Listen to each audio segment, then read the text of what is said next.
Apostasy, Chapter 1, If You Go. The heat was licking at her skin as they landed with a thump back in the foyer of headquarters. All around her, her teammates landed awkwardly and stumbling to catch themselves, all except Seamus, who let himself fall to his knees, the gasping for air slowed down by the sobs that were being wrenched from the man. Ron landed steadily and immediately sought her out. Hermione rolled her eyes and sighed for the lecture she knew was to come. She was relieved when Ginny stepped up beside her. "You!" Ron roared. "What the fuck was that, Hermione? You killed one of ours!" Behind him, Seamus was still trying to cough away the smoke in elation while simultaneously sobbing over his dead friend. "It's not my fault if Dean couldn't follow orders. I called to retreat 3 times, Rob. If he had listened, I wouldn't have had to resort to such dramatic measures." Hermione snapped back. Was it unfortunate that Dean had been killed by her fiend fire? Sure, but she wasn't going to risk the lives of her whole team for the sake of one person. Seamus lunged at her. "You fucking bitch. I'll fucking kill you." His face contorted in an ugly display of rage and devastation. Ron pushed him back. He wasn't through with her yet. "I gave the order 3 times, Ron. If he had done as he was told, then we wouldn't be having this conversation," Hermione challenged, holding her arms across her chest. Everyone else managed to follow directions. "Shut the fuck up, Ginny. The adults are talking." Ron spared her only a momentary glare of disgust. "And actually, we would. How many Death Eaters did you just kill, Hermione? 20? 30? Do you even fucking care? You fucking disgust me. First of all, I'm an adult, you dipshit. And second, don't you dare talk to me that way. Or her, for that matter." Ginny snapped, a sneer taking over her face in her brother's direction. "Oh yes, Mum would be so proud of the murderous, cold-hearted bitch you've grown up to be," he spat. The soundtrack of Seamus crying continued in the background. Out of the corner of her eye, she saw Harry slip into the room. Not that she expected any form of defense from him anymore. Their friendship had long since shattered. "I don't even know how many Death Eaters there were, and frankly, no, I don't care. There could have been twice as many, and I still would have burned every fucking one because this is war, Ronald. Sacrifices need to be made." Hermione's eyes narrowed as she hissed at him. "I refused to apologize for doing what was necessary to save the lives of everyone who did make it home." Ron shook his head in disgust. "Who even are you anymore?" Hermione huffed a laugh. "Apparently, one of the only ones around here willing to make the harder decisions. In case you haven't noticed, we're dying out there, Ron. It is either Dean died or we all died. I refuse to have the same conversation over and fucking over. I am not going to stop using the killing curse. I am not going to stop my experiment, and I am not going to bow down and take command like a good little bitch you want me to be. And you might all disapprove of me and my method, but I was still made captain despite it, because I am a fucking good fighter, and I am damn good at keeping everyone alive. I made the right fucking call." Ron reached forward with the lightning-quick reflexes, ripped her wand from her hand, bringing it up to his knees and snapping it in half before Ginny or herself could even react. Hermione watched in slow motion as the 2 halves of her wand dropped to the floor, where they clattered and jumped around for a second before falling still, lifeless of the magic within anymore. Hermione looked up at Ron through her eyelashes as something else snapped inside her. "You are fucking done. Consider this your official notice of being put under house arrest, or fired, or whatever you want to call it. I don't care. That was your last mission. Honestly, Hermione, you look a little too much like them." His finger pointed outside. Hermione said nothing, though. Keeping her cool, she glared at him. Ginny wasn't keeping her composure so well. She flew at her brother, landing several punches to his jaw despite her short stature before Harry pulled her off. Ginny managed to break free and shove Harry off of her. "Get the fuck off of me. How can you just sit back and let him do that to her? Conflict between you 2 aside, he just snapped her Ron, and you have nothing to say?" Ginny yelled at her on-again, off-again boyfriend. Ron and Hermione were locked in some kind of glare down, both of them seemingly staring back at someone they were equally disgusted with. Her team, and half of the household, had wandered in to observe the conflict. Not that she cared. There was no love lost here anymore. "You really think that will stop me, Weasley?" Hermione snarled. As she took a step forward, Ron flinched at the use of his last name, her boots cracking glass that had fallen off of someone when they had landed. "I don't need a wand to kill you, remember? And I don't take my orders from you." She didn't actually take orders from anyone. Everyone tried, of course, and a lot of her ideas were voted against, but technically speaking, she was her own boss. So, her anger finally bubbled up, increasing the volume of her voice. "If you want to stop me, you'll have to fucking kill me." She spat at his feet. The second he had snapped her wand, he had snapped any leftover loyalty she had to the years they had spent in school trying to save the world. That lot of good it had done them. The world had gone to hell anyway. She turned to stomp up the stairs. Ginny glared at Harry, who looked at Hermione with an expression reserved for those he deemed untrustworthy. Hermione had to laugh. Harry hadn't stepped foot on the battlefield since the Battle of Hogwarts 7 years ago. While he sat inside, comfy and cozy, Hermione was out there trying her best to help keep the Order members alive, trying to stop this war from ending the Order's existence entirely. Now, she didn't care if it ended or not. It was just life at this point, and she would continue to do what she needed to do in order to survive. What she was tired of, though, was the constant criticism of her character, the constant dismissal of her ideas. She knew in her heart that the Order would have fallen long ago, if not for her and Ginny's questionable morals. Everyone had questionable morals. It was just whether or not the reward was deemed high enough to bend. Hermione had long since become accustomed to blocking out the glares thrown her way, and tonight was no different. Behind her, Ginny was getting into it with Harry now.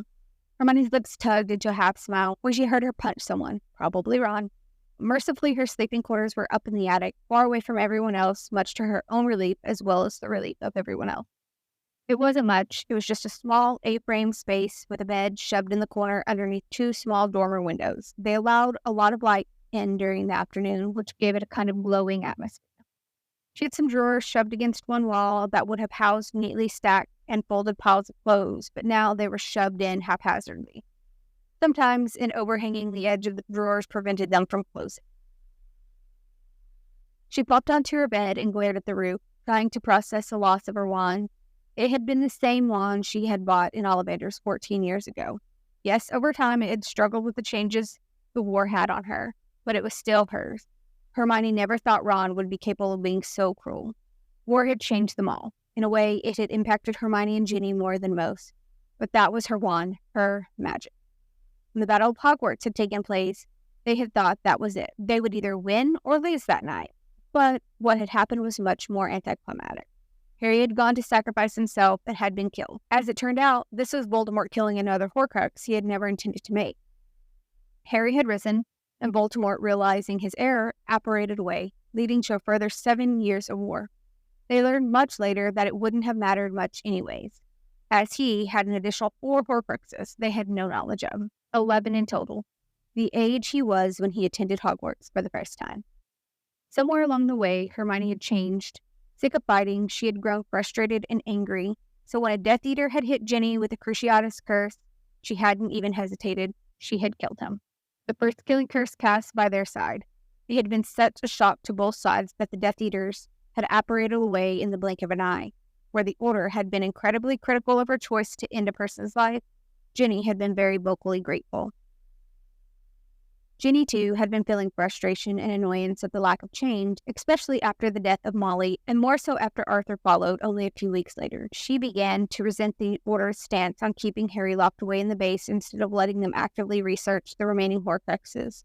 It had led to an on-again, off-again dynamic between the two. They were on at the moment, but after this afternoon's situation with Ron, they might be off again by Friday. Hermione had a suspicion that the Order's protection of Harry was no longer necessary. Voldemort had killed the part of Harry that would continue to keep him from dying. Not that anyone listened to her. Ginny and Hermione had become fiercely protective of each other over the years as criticism continued to mount against them. Ginny eventually used a killing curse of her own when Death Eater snuck up on Hermione, who, at that point, had embraced the killing curse with a commonality that terrified the majority of the Order. The first night, she cried with Ginny, holding her after everyone yelled at the redhead. The next time was bad, but not in the same harsh, tear-your-soul-apart type of way.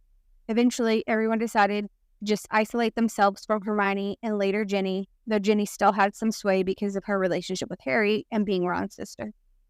Hermione's room was usually quiet, but right now she could hear the distant yelling of multiple people. No doubt Ron had just filled in the rest of the house of Dean's death at her hand. Once upon a time, she would have been distraught over one of her own dying because of her.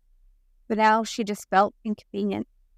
He hadn't followed orders, purposely ignored her because he was convinced that he knew better than her. Like she didn't go on nearly every mission and hadn't saved every single person here from dying on several occasions. She had meant what she said to Ronald. If she hadn't lit that building up, then everyone would have died. That many Death Eaters against 6 of them, she was good, but she wasn't that good. And now she would be forced to endure lecture after lecture, threat after cold glare. Hermione rolled her eyes at the yelling deep in the house below her. Rolling up the bed, she wandered to the drawers and pulled out her occasional guilty pleasure.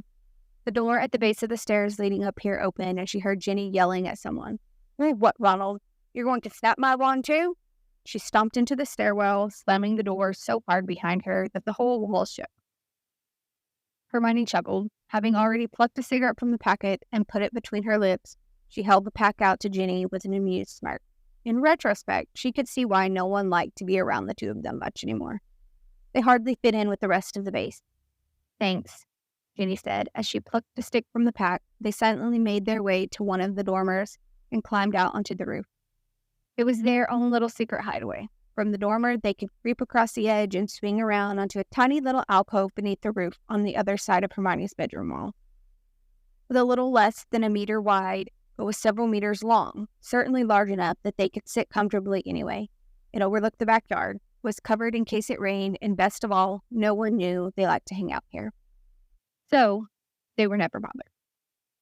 The two witches sat and settled against the wall. Hermione instinctively reached for her wand to light the cigarettes in their hands, but grew angry again at the realization that it was gone. Ginny scowled and lit the end of her wand instead. "We will get you a new one. I don't give a fuck what Ron and Kingsley say. You saved their asses back there, and they should be thankful that Malfoy's team wasn't there, or else a lot more of our side would have been dead. We can try to suss out a way to sneak off base and maybe try to get into Ollivander's undetected. The old bastard might be gone, but his wands are still stacked to the rafters, just wanting to bury someone alive." Hermione smiled weakly in return. The sigh of relief from the two of them was synchronized as they exhaled at the same time. They giggled. "God, I can't believe he snapped my wand, fucking asshole." Hermione hit her head back against the wall lightly a few times in annoyance. Ginny glared down at the garden below them. "If he thinks I'm going on missions without you, then he can think again." Hermione snorted. "That sounds like a surefire way to turn the last of them against you." And he shrugged. "Honestly, as long as I have you, I don't care." Hermione bumped her shoulder to Ginny's. "You will always have me, Jen." Then he lifted her hand and held out her pinky finger, a silent promise that they often performed. Hermione's own pinky wrapped around Ginny's, and they let their hands fall between them. Silent once more, comfortable to just enjoy each other's company.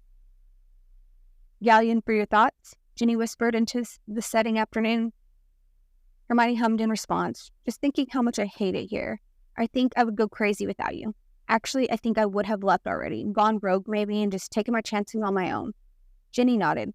"Think your chances would be pretty high," she said around and exhaled. The thick white smoke bellowed out before her. "I feel the same way, though. And for the record, if you go, I go." Hermione glanced sideways at her red-headed friend. "You can't leave, Jen. You have Ron." "Fuck Ron. He's an arrogant prick, and I want to punch him in his face anytime he opens that fucking mouth of his." "And Harry?" Ginny scoffed. "He is hardly a reason to stay these days. Always telling me that I shouldn't hang around you so much and that I should speak to Ron nicely and blah, blah, blah, like he's my fucking dad. I don't need one of those. Had one. He died. I'm not looking for a replacement. I'm looking for an orgasm." Ginny ranted off, finishing with a cheeky smirk that morphed quickly into a sneer. "Not that I have been having any of those lately. Mr. Boy who could only manage 2 punks and he's done."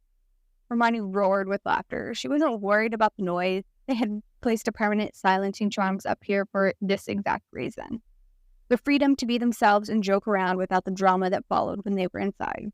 "Yeah, the sex here is lacking, that's for sure." Ginny snorted. "That's only because all the boys here are terrified of you. Think you're going to pull a praying mantis on them and rip their heads off afterwards." Hermione grinned. "If the sex is lackluster, I might." They laughed. "Seriously, this is how I know being gay isn't a choice, because otherwise you and I would be together." Ginny grinned at her. "And probably having mind-blowing sex all day long. The Order could hate us for a different reason." They laughed again. "Thanks for saving my ass today, Mai," Ginny said. "Thanks for sticking up for me," Hermione volleyed back. "Bitch, please, always. I'm gonna go shower. Maybe murder Ron and or Harry. See you at dinner?" Hermione nodded and watched as her friend clambered back onto the roof. Ginny's words replayed in her mind. "If you go, I go."